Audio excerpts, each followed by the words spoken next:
Defiance ends here, hatchling.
Hello Exiles, and welcome back to the channel.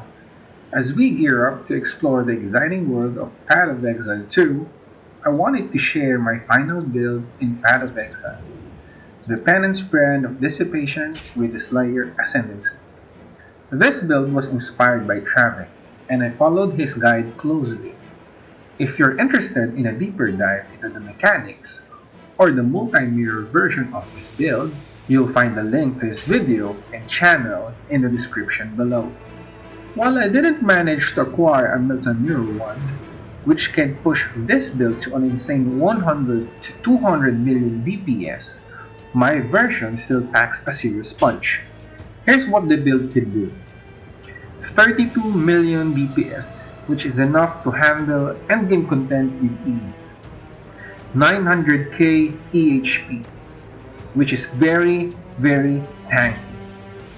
Lightning fast speed and high life regeneration thanks to the armor that we have.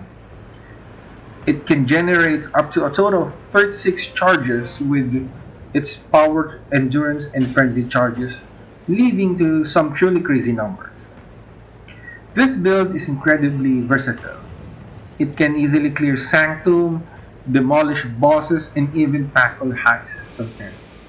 Speaking of Heist, I've uploaded a video showing how I farm 51 divines using Blueprint.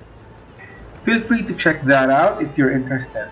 And yes, Tier 17 maps and Uber bosses are no challenge for this setup. Here are the pros for this build.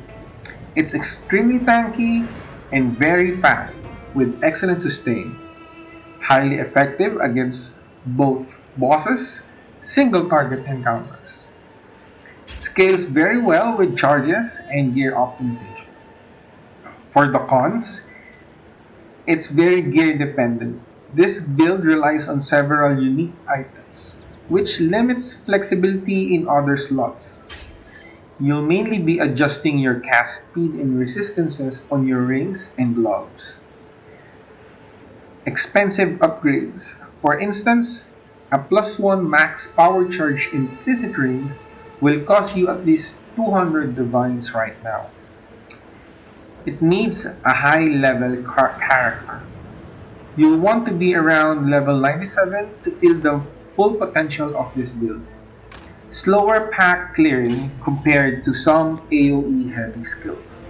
It's not as efficient at wiping out large groups of mobs, however, it still gets the job done effectively. Despite minor drawbacks, I find this build incredibly strong, tanky, and most importantly, very satisfying to play. It's been a blast to use as my closing build before transitioning to Path of Exile 2.